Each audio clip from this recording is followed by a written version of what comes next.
Do I start? Hello? Can y'all hear me? Great. Awesome. Hello, and welcome to the Latin Ed Borderlands keynote. I am Rafael Duarte, and my pronouns are he, him, él, and I work for the Pride Resource Center as their liaison for RAM events, your student programming board on campus. Throughout the event, if you have any questions, please feel free to come up to a RAM event staff member. We're the ones in the traffic orange colored polos. If anyone requires the services of a sign language interpreter, please note the interpreters will be visible on the live stream displayed at the front of the room and to the left of my left. Sorry about that. Thank you. Before we introduce our event, I will share the land acknowledgement. The Native American Advisory Council at Colorado State University has worked to develop a statement of land acknowledgement, an official statement that honors the ties that Indigenous people have to the land on which our university operates. Although we are here tonight, our physical presence still occupies this land. The acknowledgement is as follows.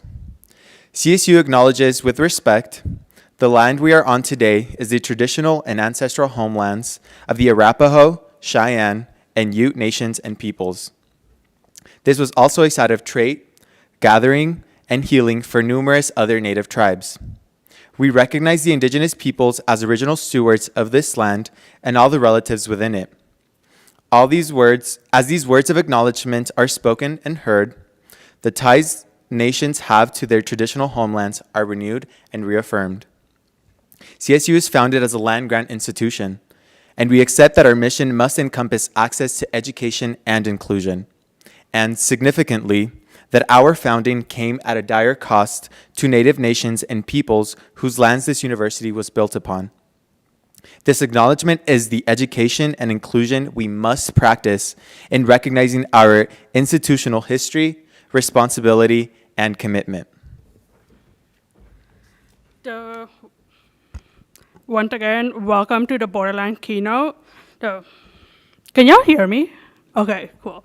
So even though we are physically present here and or virtually, anybody who is live streaming, we are still planted here somewhere.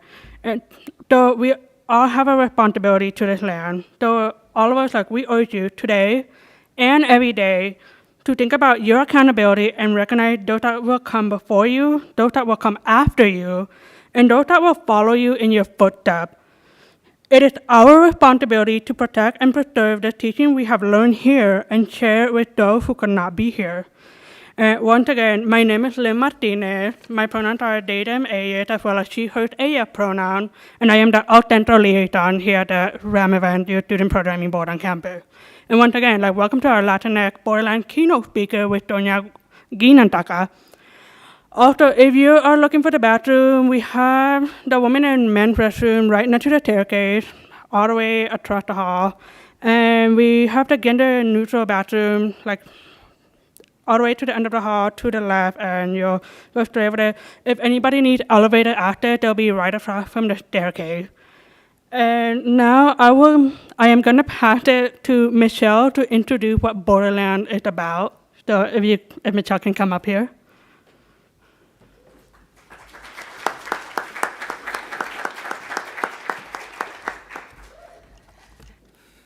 Hi, everyone. Hello, hello. It's good to see you all. Hi, how is everyone doing? Good, good. Woo, okay.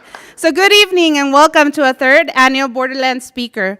My name is Michelle Cadena. My pronouns are she, her, ella, and I am the assistant director for El Centro. Thank you. We are excited. You are joining us tonight for our first Borderlands speaker in person. So this is the first in-person Borderlands we've had. So we're very excited, yes. We are coming towards the end of our Latinx Heritage Month and the start to LGBTQ plus History Month. The Borderlands speaker is an intentional collaboration between the Pride Resource Center, El Centro, and RAM events to honor the overlap of Latinx Heritage Month and LGBTQ plus History Month. The Borderlands speaker is intentionally chosen each year by these offices to honor intersectional experiences, stories, and contributions of the queer and trans Latine community. We drew inspiration in naming this series from Gloria Anzaldua's semi-autobiographical book, Borderlands, La Frontera, the New Mestiza. In this important text, Gloria examines Chicano and Latino experiences through the identity lens of gender, sexuality, and spirituality. Borderlands theory refers to the visible and invisible geographical, physiological, social, and identity borders that one must navigate at intersections of race, gender, and sexual orientation. In reflecting about my own identities as a queer Latina, I have had to navigate several of these borders. About my own identities as a queer Latina, I have had to navigate several of these borders and process the impacts these have created in my life and how I show up in both my personal and professional life, authentically me, embodying all my identities. This, for me, is why this collaboration is so important in the work I do in El Centro. Our hope is that this intentional collaboration along future collaborations will help to break down these visible and invisible borders for queer and trans Latinx students at CSU. By intentionally naming this collaboration as a Borderlands speaker, we honor the theoretical foundations that Gloria has created for queer Latinx folks, and simultaneously, we must acknowledge the limitations of her work in that she addresses gender from a cisgender perspective and does not always nuance the ways that gender variance impacts how folks experience their intersectional identities.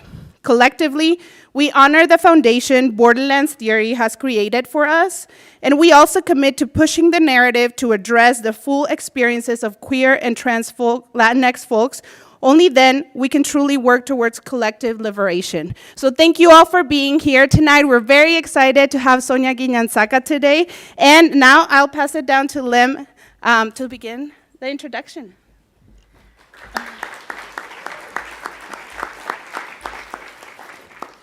So thank you all for being here tonight. And now we are going to introduce Sonia Guiñanzaca. Sonia Guiñanzaca is an international award-winning queer migrant poet, cultural organizer, and social justice activist. They emerged as a national leader in the migrant artistic and political community where they coordinated and participated in groundbreaking civil disobedience action. Guiñanzaca helped build some of the largest undocumented organizations in the U.S., including co-founding some of the first artistic projects by and for undocumented writers and artists. Sonia has worked for over a decade in both policy and cultural effort building equitable infrastructure for migrant artists. They have been awarded residency and fellowship from Voices of Our Nation Art Foundation, Poetry Foundation, British Council, Creative Time, and the Hemispheric Institute for Performance and Politics. Guiñanzaca has performed at the Met, the NYC Public Theater, Lemon Maupin Gallery, and has been featured on Pen American, Interview Magazine, Miss Magazine, Teen Vogue, Diva Magazine, UK, CNN, NBC, and PBS, just to name a few. Their migration and cultural equity work has also taken them to London and Mexico City to advise on migrant policy and art programming. Sorry, I'm a little tall. Sonia also consults for national social justice organizations, cultural institutions, and foundations on artists conveying cultural activations and civic engagement. Past clients include FWD.US, Robert W. I don't know how to say the last name, I'm so sorry. Dust Foundation and the Ramson Foundation. They are currently the program director at Gender Justice LA, a 20-year-old TGNC-led organization, one of the first trans-led organizations in LA. Sonia self-published their debut mini chapbook, Nostalgia and Borders, in 2016. They are a contributor for the new edition of Colonize This anthology, a contributor to Migrant Feelings, Migrant Knowledge, Building a Community Archive, featured on Stop Telling Women to Smile, What Things Cost, an anthology for the people. In April 2022, launched House of Algeria, a multifold creative project supporting emerging undocumented queer, trans, non-binary artists. Guinyansaka is releasing their second chapbook, #PapiFem, later in the year. Now represented by Joana Castillo at Writers House Agency, Sonia is also working on their first memoir and recently co-edited the highly anticipated anthology, Somewhere We Are Human. So, Please welcome this year's Borderlands speaker, Sonia Guinyansaka.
Good afternoon, everyone. Thank you so much for that lovely introduction. Thank you so much. I'm also moved by my own video. I was like in the back trying to hold back tears. Just grateful for collaborators like Jessica Snow, who is a fellow non-binary artist. We just collaborated on that for Nostalgia and Borders. And so as a poet and artist, it is important for me to start off this event with some poetry. Is that okay with you all? Yeah? Everybody's like, yes. So this is Glory from Nostalgia and Borders. Mi mamá se levanta A las 7 de la mañana se baña sus pies bendecidos en agua. Es divina. Después, empieza con su maquillaje, her brown hands gently holding the black eyeliner. For a migrant woman, these are lines she welcomes. She places her dark brown hair in a bun, carefully placing bobby pins, like carefully placing lipstick, like carefully placing hope on this land.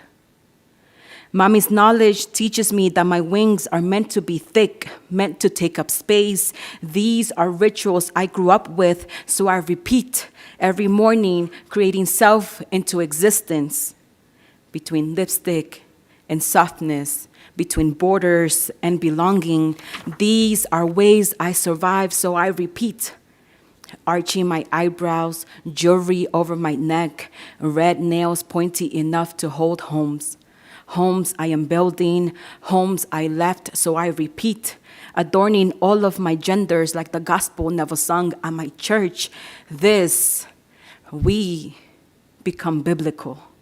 Let this be an ode to femmes of color whose celestial eyeshadows crack the heavens, whose thick thighs resurrect possibilities. So I repeat, what glory we incite, what glory we create, what glory we fucking are.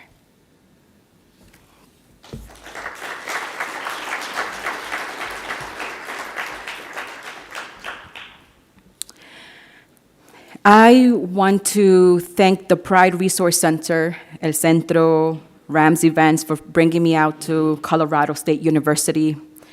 It is my honor and pleasure to be sharing space with you all during a time where we get to celebrate both Latinx Heritage Month and LGBTQ plus History Month. A time where we lift up our communities during hard political climates, during an ongoing pandemic, and during all the climate changes that are happening. I know showing up today into this space may have been hard for some of you. I hope to be as transparent and honest during this speech to normalize that these times are indeed hard. You're not alone in your tenderness or aches or discomforts. I am deeply grateful and excited to spend time with you in this next hour. All the brilliant and beautiful and incredible people in this room. Yes, I'm talking about all of you, looking very amazing and just like on point. I'm looking forward to an evening dreaming and learning along with you. Students, our young people, and especially our queer folks who make this world possible and magical. I want to dedicate this Borderlands keynote to my grandparents, Alegria and Cosme, and ancestors like Marsha P. Johnson, Silvia Rivera, Camila Maria Concepcion, and so many names unsung. I arrive into this space not alone, but in the community of the organizers and cultural workers before us. I also want to take the time and honor and acknowledge the land we are on. Okay, so in writing this keynote, I had a hard time figuring out what to share with you all. Oftentimes, I'm asked to speak on either immigration or my queerness. I was delighted to get this invite to speak on the overlap of those identities and experiences. I was moved when I was asked to speak on my work, but even more ecstatic when I was asked to speak on joy.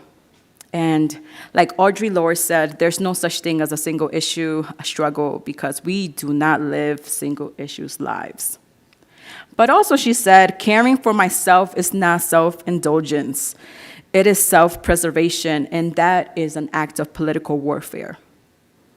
I also want to lift up one of the principles from Sense Invalid, and if you're not familiar with them, they're a disability justice-based performance project that incubates and celebrates artists, communities who have been historically marginalized. And they're based out of the Bay Area, so please look them up. They're incredible. And they say, people have inherent worth outside of commodity relations and capitalist notions of productivity. Each person is full of history and life experience. Our embodied experience guide us towards ongoing justice and liberation. So I appreciate the space, this space, to speak on my wholeness, my work, my nuance, and how I show up in this world. So thank you. For this keynote, we're going to do some time traveling. I want to take you down some memory lanes. So think of it as this keynote as a flashback, a Back to the Future sequel where all the characters are like BIPOC, you know, and we're fierce. And we're going to do some time bending. We're going to travel between dimensions, and you do not need to bring your IDs. You don't need to show any papers. There's no borders that exist in this speech, in this keynote, in this space that we're gonna go together, okay?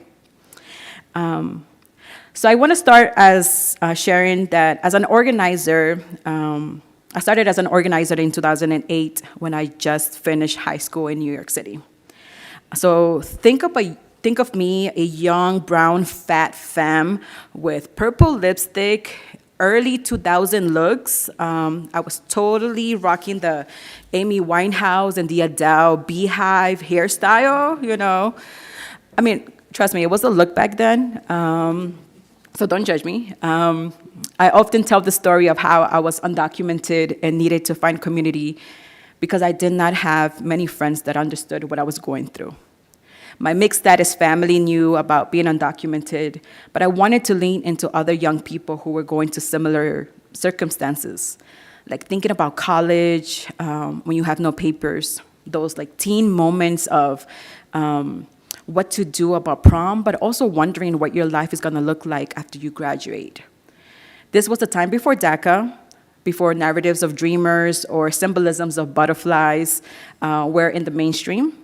This was before campaigns like Stop the I Word, the constant narratives and stories and visuals that I saw about undocumented communities during this time were horrible, were hateful, were stories that were coming out from Fox News and politicians and problematic movies that spewed out, quote unquote, illegal and using migrant communities as scapegoats for economic turmoil and border militarizations. So during this time, I longed for community, for acceptance. I longed to be seen and understood. I was able to find it among other undocumented young people who at that time were going through a similar experience. I found them at a Young People's Leadership Program training in Washington, D.C. We were attending this program to learn how to change policy and learn about advocacy. It was my first time traveling outside of New York, and I was so scared. I even forgot to pack socks. So it was winter, so I was so scared and unprepared for this winter in DC and talking to politicians. And I remember that sometimes our movements do not prep us for the work in the field. So we learn to adapt and find ways to be resourceful. So in that instance where I had no socks, I just ended up going to CVS and buying those tube socks that are 2 sizes too big. But when I look back at that moment, I think of how empowered I was in making a difference in the world. Socks or no socks, I wanted to fight for our communities. I was ready to use my story and voice to make a difference. And there were hundreds of other young people from across the country also eager to make a difference. In my organizing experience, the energy of young folks, the vision, the strategy of young people make our movements possible. We see it in the work that happens around gun control, to climate justice, to healthcare. So shout outs to our young people, shout outs to all of you who make that world possible. And you should clap for yourselves.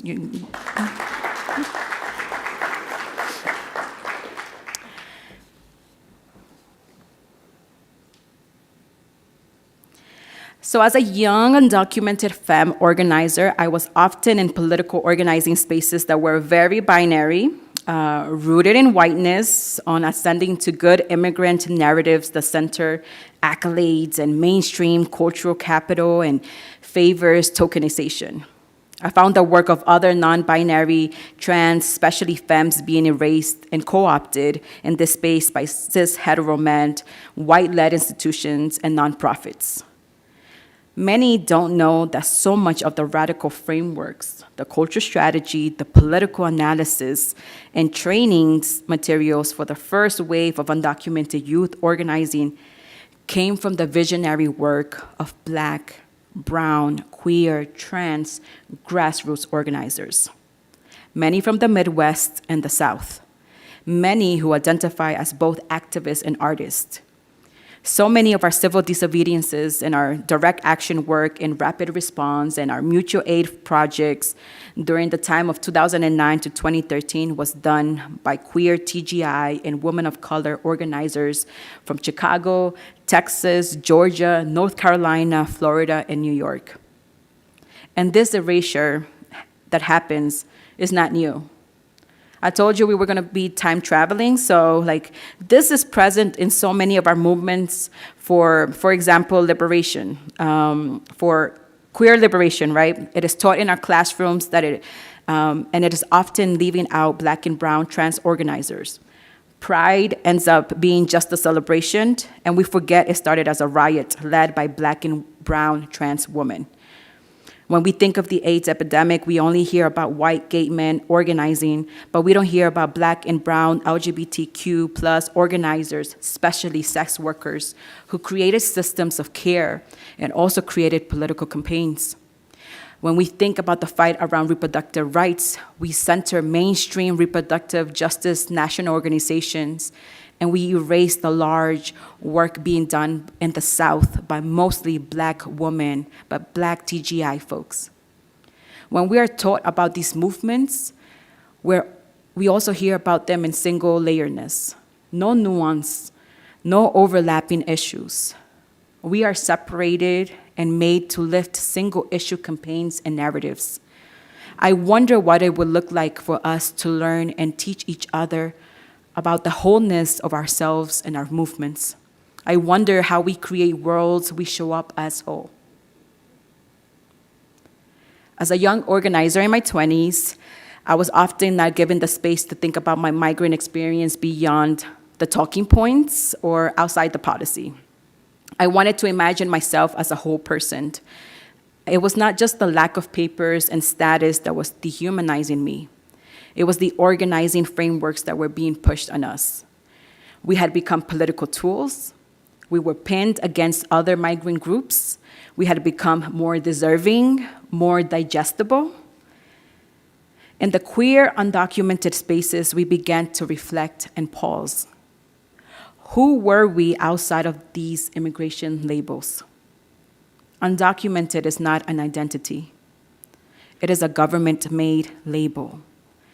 It is an experience, but not an identity. It's not our lineage. For me, as an indigenous person from Ecuador, I also began to think about the lack of nuance in migration discourse in relation to settler colonial empire that we know as the United States. During this time, I also burned out from the organizing work I was doing. The organizing frameworks during that time and that still exist in many of our organizing spaces now are rooted in exploitative practices that do not see organizers as people, as community members. Burning out becomes a rite of passage, glamorized. So what does it mean to fight for a better world for our communities and not have communities alive to experience it? Our fight for liberation should not be exhausting. It should be sustainable, regenerative. It allows for breath and care and sleep and laughter. All of our community members, all ages, deserve to experience that. Our elders, our youth get to live bountiful lives and not just survive. Being an organizer helped me find community, but being an artist saved me. So I wanted to pause to get a sense of who's in the space. How many artists in the space? If you're able to raise your hand, yes. Yes. How many healers? Maybe culture workers? Yes, okay. Gemini's in the house. Yeah. Okay, I'm a Gemini, if you couldn't tell. Um, and how many folks that are creative maybe are a little bit shy about owning up that artist label? You can also like slightly raise it up. Okay. Appreciate that honesty. Thank you.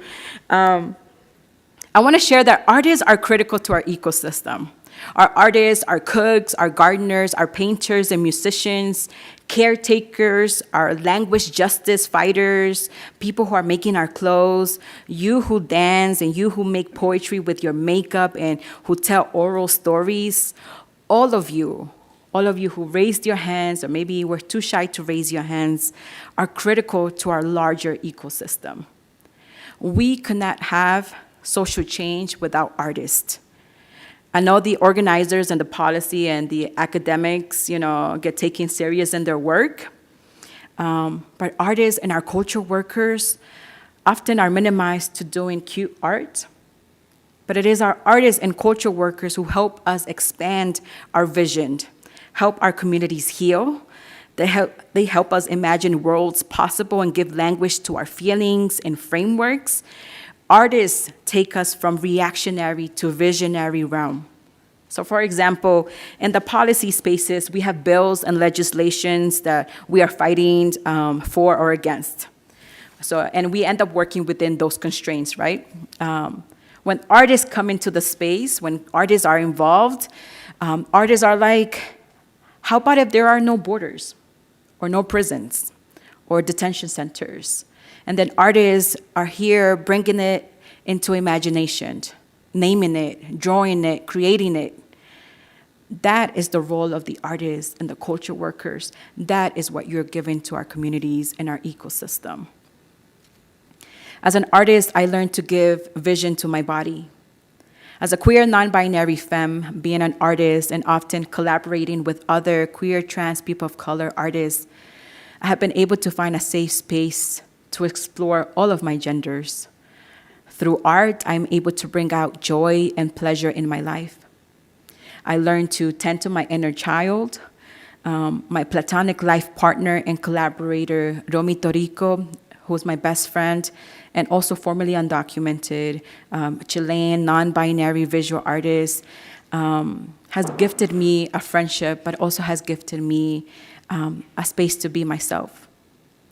In our friendship, we not only talk about our crushes and the experiences of our quarter-life crisis or the beginning of our 30s with back pains. In our friendships, I have been able to explore the meaning of chosen family, the meaning of kin, of intentionally being part of community, not just based on identity politics. My communities are rooted on shared values and shared visions for the world we want to live and leave behind. In our friendship, I was able to understand my own gaps and harms. Romy helped me give language to my gender, calling me Papi Femme. I learned about adornments and tattoos and the tender moment of finding a shirt that fits my body and my gender. I learned to trust and laugh in queer friendship.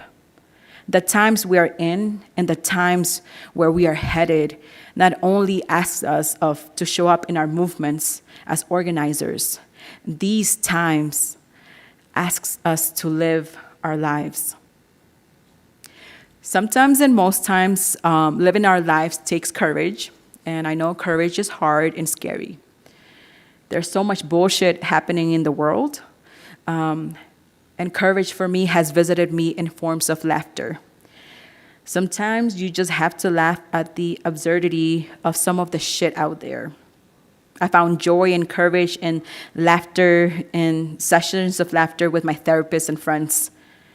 Trust me, I'm a crier. I have a Cancer placement somewhere in my chart. But I know some folks are trying to figure me out as we speak. Now they know I'm a Gemini and a Cancer somewhere. Laughter with my chosen family has given me strength in so many awkward and hard times. I once was trying to infiltrate an Alabama detention center with another queer, undocumented person. I remember that night inside the prison in Etowah County, laying in our bunk beds, sharing poetry, reading the carved notes left on the walls, and trying to figure out how to make a pad, because for my own luck, I got my period that night. So we had on the outside, we had our teams and supporters mobilizing media and having strategy sessions to put focus on Etowah County treatment towards undocumented communities in Alabama. And little did people know that I was inside the detention, trying to figure out how to make a pad and fill my cramps. And the other person I was with from Chicago, we just laughed that night and thought about what our parents would have thought about us in Alabama. They would have been like, what are you doing? Go home. There was also a time I was part of a hunger strike, and we broke our 10-day hunger strike. And the most dramatic moment where we all just grabbed fruit. I was holding a banana, and in front of Univision and CNN, we decided to announce that we were ending the hunger strike, and we were biting the fruit. And then we did a die-in in front of Senator Schumer's office.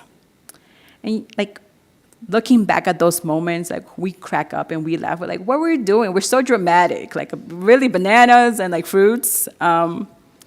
It is laughter and joy that has also been present in my regular day-to-day life, that has been significant in my survival. It has been present on the dance floor, in between cuddles, in between potlucks, and during silly moments with my friends. There is power in being in joy and in laughter. There is power in being soft and human with other kin. Our lives are not meant to just be in the struggle. Your life is meant to be lived. So when I look back at my organizing, when I'm asked to speak on migration and queerness, I want to always speak of the people I call friends and family. They are the ones that created the space where I felt safe to show up whole. I'm not made ashamed for caring for myself, for taking mental health days, for prioritizing my sleep, or for making time to reground. These times are hard, and I promise you this. There are so many folks on the ground fighting for our liberation. Many of them are queer, trans people of color who go unrecognized, whose names go unsung outside of community spaces. So in community here, in this moment, let's hold their work, let's uplift their vision, and let's remember them. We lift each other because that is all we have. Each other. We ask of you that you keep living, making room for joy and laughter, and to lean on one another, because we cannot do it alone. And we have never done it alone. These times ask of us thick solidarity. It asks for strong ecosystems where we can show up and also rest. So I want to end with the line that I close out the poem, which is, what glory we incite, what glory we create, what glory we fucking are. Thank you, everyone. Thank you.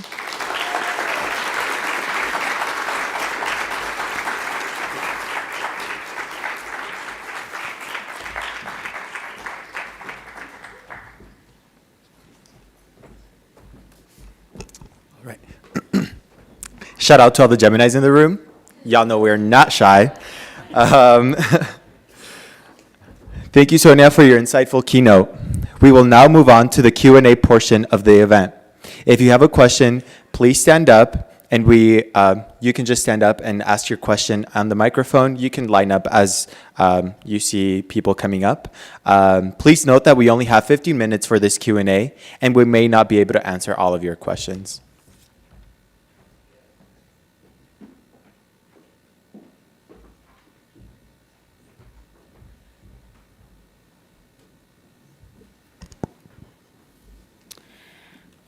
questions, comments, praises. I actually also want to know the Leos in the house. Leos?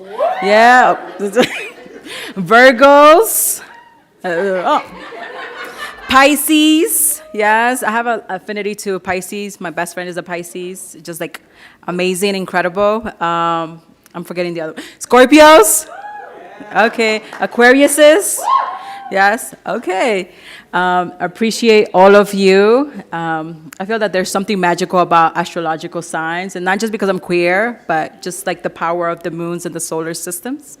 But yeah, I wanted to take any questions you may have or comments or maybe demands if you're interested. You're like, Sonia, you didn't read this poem that I wanted you to read. I'm open to that too. Yeah. I'll ask a question. Is this working? Okay, so I'm part of a lot of different groups around campus, and we always have discourse around political activism, and there's been situations where sometimes we feel down, and it's like, not that we don't feel like doing the work, but we feel like our work isn't being recognized and it's not going anywhere. So my question is, what do you have to say to young political activists that are trying to work against these systems and they just can't seem to catch a break? Good question. I think for me, I'm very grateful for the frameworks that like disability justice, like organizers, like have brought to my attention about how our organizing spaces sometimes are so fucking ableist and, you know, just, yeah, like our organizing, our movement spaces revolved around productivity, around being exhausted, and like that is glamorized.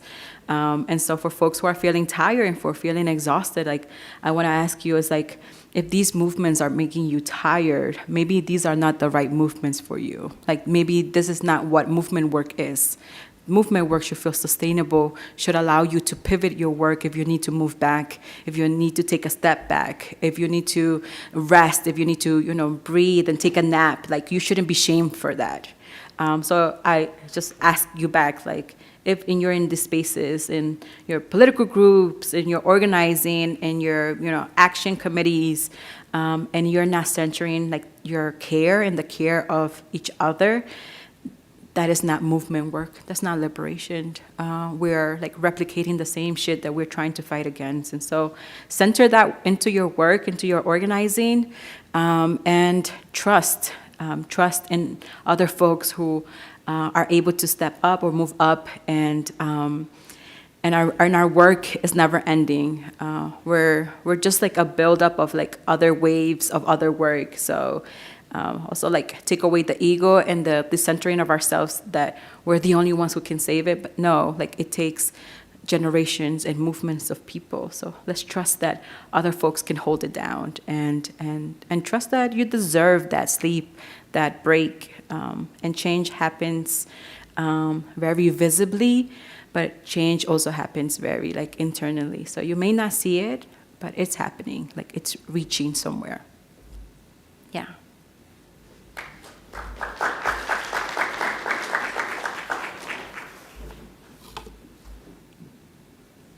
Hello, everyone. We have time for 2 more questions. Hi, okay.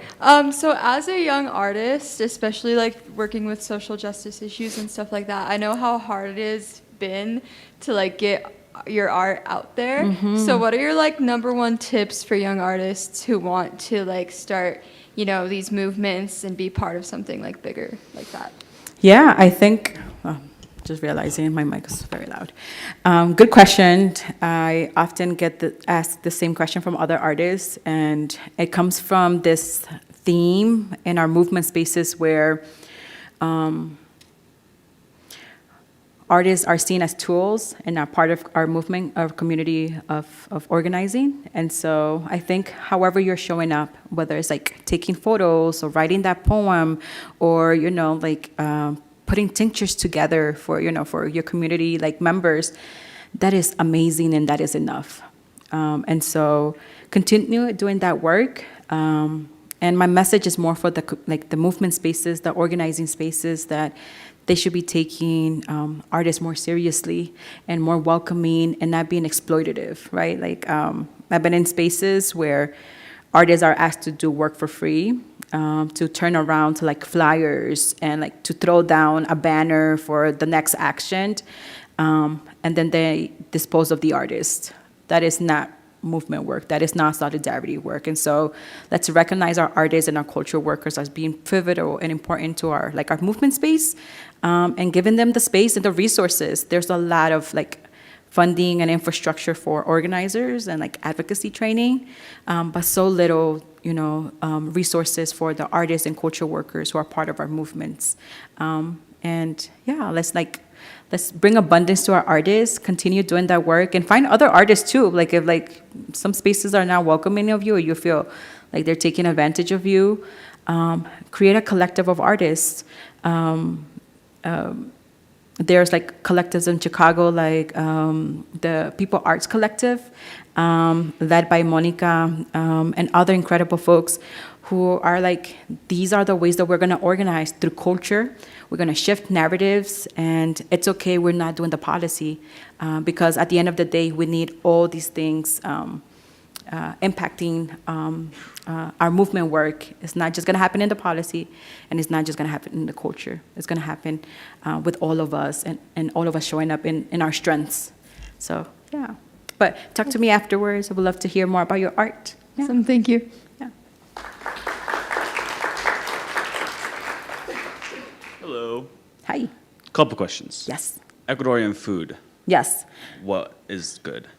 Ecuadorian food. I was just in New York visiting my family. So I'm from Cuenca, Quichua Cañari. Sí. And so we're very traditional. So potatoes, ceviche, Locrito de papa. the best things. Yeah, it's like Delicious. home. I'm from yes. the coast, so Oh, okay. dear to my heart. Oh, okay. Yeah, there you go. The other question is, throughout your career life experiences, have you given much thought to the word culture? And how would you, I know I don't want to ask what is culture to you, because we have 10 minutes left. Yes. But culture, what is Yeah. it? Culture, I defined it as the language that you speak. Culture is the food that you eat, the place of worship. Culture is what you wear. Culture is values, is, the books that you pick up, the podcast, the apps on your phone. Culture is everything from your gender expression to the haircuts that you like navigate to. It's your body language, is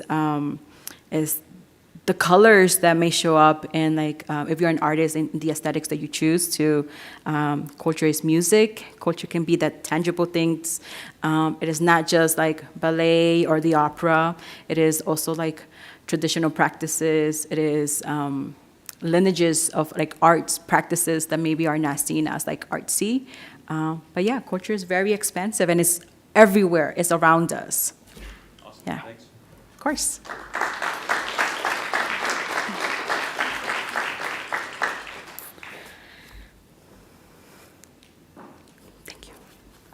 Thank you for those questions that were super helpful. And if people are sneaking out, don't feel bad. Like, I know you're like trying to get to your next class, or or you need like just time to go handle yourself and like take care of yourself. It's all good. So you don't have to sneak out. Yeah. All right, so we want to be mindful of y'all's time, and we're just about to start wrapping things up. So thank you again, Tonya Guiñantaca, for being here at TSU and for presenting for this year's Borderlands. So just a reminder, before y'all leave, if you can fill out the feedback survey form, it would help us immensely to plan next year's Borderland. And now I'm going to go ahead and turn it over to Maggie to announce this year's LGBTQIA plus History Month.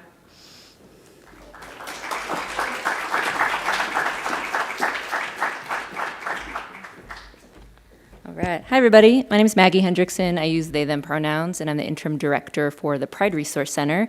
Thanks again to Sonia. That was really wonderful. Really appreciate you being here. And I want to give a shout out to Rafa and Lim for organizing this whole thing. Yeah. Yes. Yes, both of them have been fantastic leaders for both of our centers, so we're really grateful that they're both here. But yeah, I'm sharing a little bit about, it's LGBTQ History Month, just beginning as we shared. So on the screen is our QR code to our schedule and our website, but I wanted to share a few things that are coming up. Tomorrow is Disability Inclusion Week keynote speaker in a different ballroom that we'll be hosting with the Student Disability Center. On Monday, El Centro Pride and the Native American Cultural Center will be on the plaza for Indigenous Peoples Day to recognize indigiqueer experiences, two-spirit experiences, and more. The day after, we're all going back out on the plaza for what we call Coming Into Queerness Day, our reimagined version of Coming Out Day, because we know coming out comes with a lot of connotations, but we just want people to feel they can be in their queerness in whatever way feels right to them. Salsa Nights is another event that I'm really excited about. 2 nights back-to-back of salsa lessons, very excited.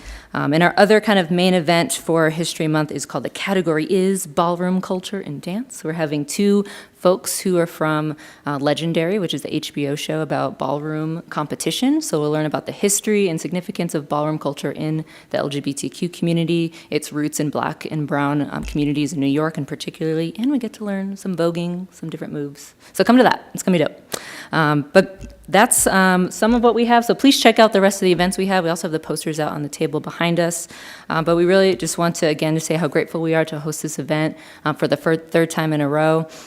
It's really meaningful for Pride, I think, as we think about our relationship with El Centro. We are neighbors. We literally share a wall, share a door, and I know that for a lot of students that the border between those offices can feel very real.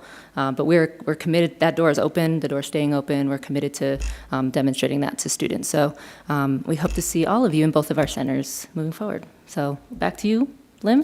Thank you all.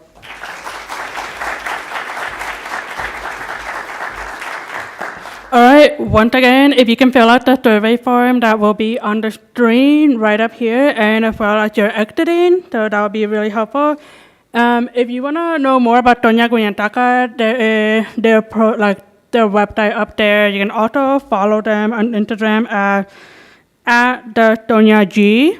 And for more information about El Centro and their upcoming event, visit our website. Also follow us on Instagram, which is El Centro 1976. As well as Pride Research Center, check out their website, check out their upcoming event, and follow them on Insta at TSU Pride RT. And Ram event, visit our website, check out our upcoming event, and follow us on Instagram, and which is at Ram event at TSU for more data on upcoming program. I also want to take this opportunity to thank to all of you audiences for attending my last Borderlands keynote event. So as I will be graduating this semester, so I want to take the opportunity to thank you for coming to my event.